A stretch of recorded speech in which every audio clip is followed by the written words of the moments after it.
မြေဦးခောက်ဆွဲမြေတင်းရင်နဲ့လေးကမွေးမွေးလေးတခြားရက်နဲ့မတူဘဲနဲ့ပို့ပြီးတော့စားကောင်းတယ်အခုလိုမျိုးမြေအိုးရက်နဲ့လေးနဲ့စားကြည့်ရှင်လွန်းလို့အခုလိုမြေအိုးအစ်စ်လေးကိုဈေးကနေဝယ်လာခဲ့တာပါဝယ်လာတဲ့မြေအိုးလေးတွေကိုအသုံးမပြုတ်ခင်မှာပထမဦးဆုံးရေထဲမှာ24နာရီစိမ်ပေးလိုက်ပါတယ်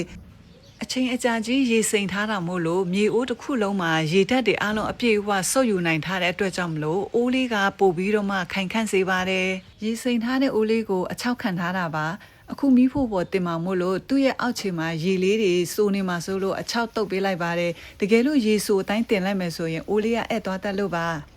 မီးဖို့မတင်ခင်မှာအိုးထဲကိုဆန်ဆေးရည်လေးထည့်လိုက်တယ်ဆန်ဆေးရည်ကအနံ့လဲမွေးတယ်မြေအိုးတင်နာကမြေမုံတွေကိုလည်းဖယ်ရှားပေးနိုင်တယ်လေ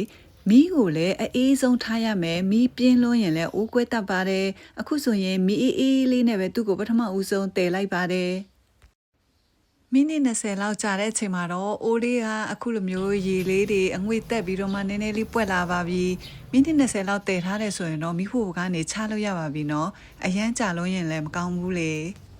အငွေ့လေးတွေတက်နေမြေနဲ့လည်းတင်းတင်းလေးဒီအိုးထဲရေကိုလေချက်ချင်းမတုံပြအောင်ဒီအိုးထဲမှာပဲဒီတိုင်းပဲထားပြီးတော့အေးခံထားရမယ်အိုးလေးအေးသွားတော့မှပဲအထဲကရေလေးကိုတွန်ပြီးတော့မှဆက်ပြတ်ရေအနှဲငယ်လေးနဲ့အိုးလေးကိုတတရရဆေးပေးရမယ်နောက်တစ်ရက်မှာတော့အလွယ်ဆုံးခောက်ဆွဲပြုတ်လေးကိုမွေးလေးနဲ့ပြုတ်စားဖြစ်ပါတယ်ပထမဦးဆုံးအသုံးပြုတာဆိုတော့ပုံမှန်မီးလေးနဲ့ပဲတည်ထားပါတယ်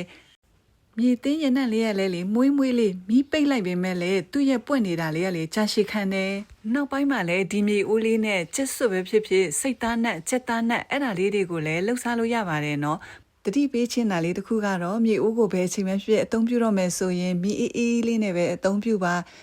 အသုံးပြုပြီးတော့မှရေဆေးတော့မယ်ဆိုရင်လည်းအိုးလေးအေးသွားမှပဲဆေးပါနော်